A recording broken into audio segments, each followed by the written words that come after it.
Salut à tous, j'espère que vous allez bien. En tout cas, moi, ça va bien par la grâce de Dieu. Et donc, on se retrouve sur cette dernière vidéo qui parle sur le thème des 3 niveaux de la foi auquel j'ai commencé dans la vidéo précédente. Le premier était la foi comme celle d'un enfant et le deuxième est la foi comme la graine des sénévé. Et donc, il y a eu des exemples, un petit témoignage aussi pour montrer comment Dieu m'a aidé en fait d'affermir ma foi, de comprendre comment avancer dans la foi, qu'est-ce qu'était la foi même. N'hésitez pas vraiment à aller voir la vidéo précédente. Et donc, ça, c'est juste pour conclure, pour finaliser un peu tout ça.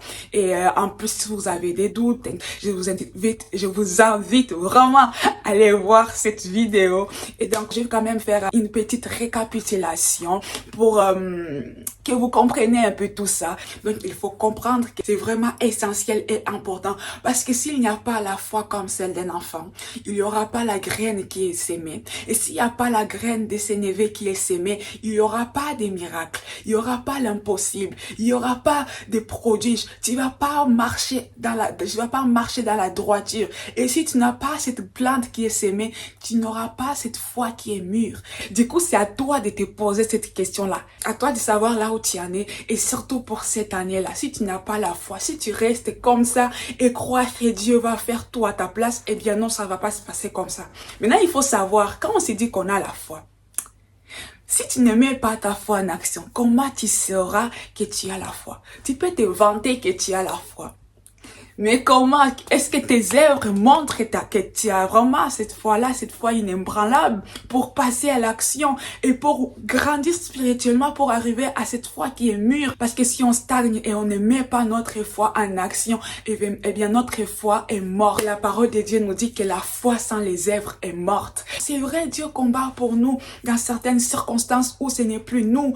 Notre force humaine est limitée. Mais il y a certaines choses qu'on doit se mettre en action. Ça ne sera plus que c'est Dieu qui nous sert tout le temps, mais nous, on se met à l'action. On se met au service de Dieu. Ça peut être à l'église, ça peut être dans toutes choses. Même par exemple, dans ton entreprise, quand tu travailles dans ton entreprise, tu peux aider après. Ça dépend dans quelle allure dans laquelle Dieu t'a dit de faire. On commence par des petites choses. Dieu ne nous dit pas directement à prier pour que la mer se divise en deux. En plus, si tu avais des doutes et tout, on commence petit à petit. C'est avec la foi comme celle d'un enfant qu'on croit que Dieu a créé le ciel et la terre.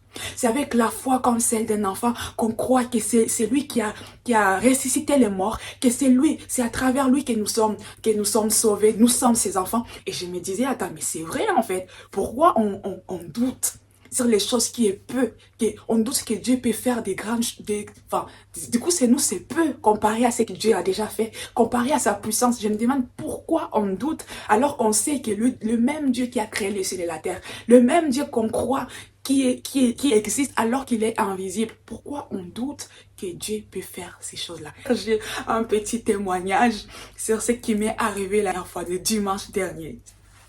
Et donc voici ce qui m'est arrivé dimanche dernier. C'était vers 22h là, et j'étais assis sur mon lit. Et donc, j'étais assis un peu comme ça, croisé mes pieds comme ça, et je faisais mes trucs et tout. Et il est arrivé à un moment donné que ma jambe était fatiguée, et je voulais l'allonger un peu pour me reposer. Sauf que j'ai eu des crampes sur mon pied, en bas sur mon pied et tout.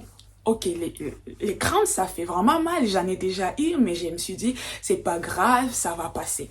Sauf que je voulais vraiment sortir ma jambe et tout, et essayer comme tu vois, quand tu as des courbatures, tu veux les alléger, faire doucement et tout. Sauf que, quand j'essaie de l'enlever et tout, mon pied, ça fait comme ça se braque comme ça. Je sais pas comment vous expliquer. En fait, ça se braque comme ça. Les pieds sont comme ça de base quand tu marches. Et du coup, ça s'est braqué comme ça. Et ça faisait tellement mal. J'ai jamais senti cette douleur-là. Et j'ai appelé ma petite sœur, j'étais à larmes, j'ai crié, j'ai dit là, ça fait trop mal. Et ma petite sœur, elle est venue et tout, et elle m'a dit, mais Naomi, essaie d'allonger un peu, ça va le faire. Mais sauf que j'ai dit, ça fait mal. Elle me dit, Naomi, essaie d'allonger quand même un peu. Et moi, j'essaie d'allonger ma jambe. Sauf que quand j'essaie d'allonger, j'ai eu d'autres courbatures sur le mollet. Mais ça faisait tellement mal. Tout ce que je voulais, mais maintenant, ça s'arrête. J'ai commencé à paniquer et j'ai commencé à réfléchir, à me dire, eh, mais je suis allée trop loin, ne vous moquez pas. Je suis allée trop loin. J'ai commencé à me dire, mais je porterai plus les chaussures. Comment mon pied va rentrer dans mes chaussures? J'étais là, je commençais à dire, il faut appeler l'ambulance. Mais sauf que je me suis souvenu qu'à l'église, on nous a parlé, on nous parlait sur la guérison et tout. Et on disait que nous, les chrétiens, c'est ainsi, en fait, la première chose qu'on fait quand on est malade, qu'on a des maux de tête, quand on est malade et tout, on commence à boire des médicaments ou à aller à l'hôpital, ce qui est pas mauvais en soi. Mais on ne cherche pas à prier pour la maladie, pour qu'elle s'en va. Même des fois qu'on a des maux de tête, des petits trucs comme ça, on ne cherche pas à prier, mais on cherche des médicaments et tout directement. Et il nous disait, il faut quand même qu'on commence à prier. Et là, j'ai dit, je crois que Dieu voulait éprouver ma foi pour voir là où j'en étais. Et la douleur faisait tellement mal que j'ai pas eu le temps de commencer à prier, de faire de longues prières.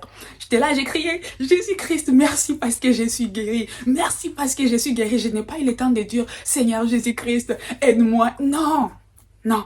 J'ai commencé à crier, ma petite sœur était à côté de moi. Je commençais à dire, Seigneur Jésus-Christ, merci parce que je suis guérie. Et je mettais mes doigts, je les traçais là où ça faisait mal.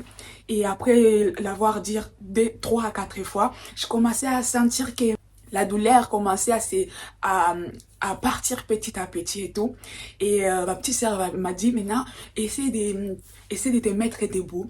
Et j'essaie de me mettre debout, mais encore, mon pied, il était un peu comme ça. Et j'étais là, je dis, Seigneur, merci parce que je suis guérie, merci parce que je suis guérie. Et j'ai mis mon pied par terre. Je me suis sentie tellement soulagée. J'ai dit, ah, je dois continuer à faire comme ça. Je dois continuer à mettre ma foi en œuvre. Donc, en fait, on commence par des petites choses. Moi, je vous dis, je vous encourage cette année vraiment à mettre votre foi en action, à avancer. C'est Dieu qui donne la force, c'est Dieu qui donne le vouloir, c'est Dieu qui te donne cette capacité, cette envie de croire en lui, cette envie d'avoir la foi parce que tout est le don de Dieu. Ça ne vient pas de nous, mais ça vient de lui. N'hésitez pas vraiment à pratiquer ça et à prier. Il faut désirer avoir cette foi-là. Si tu n'as pas la foi comme celle d'un enfant, tu n'auras pas aussi la foi comme la graine de sénévé et ta foi ne sera pas mûre. Donc tu vas être cette personne qui doute constamment et c'est désagréable. La parole de Dieu nous dit la foi d'une personne, la prière d'une personne qui doute est désagréable à Dieu. Et donc, moi, je vais mettre ma foi en œuvre. Donc, moi, je demande à Dieu. Je vais demander à Dieu l'impossible. Parce que je vais demander à Dieu ce que je sais que moi-même, je ne peux pas faire. Et un jour, je vais témoigner la grandeur de Dieu. Parce que je sais que si je désire cette chose-là, Dieu va me donner cette chose-là. Rien ne nous sera impossible. On n'aura pas peur de l'épreuve. En tout cas, j'espère que ces vidéos vous aura aidé et vous apprendre quelque chose. Et si Dieu me fait grâce, je vais faire une vidéo sur la prière. Restez connectés et que Dieu vous bénisse abondamment.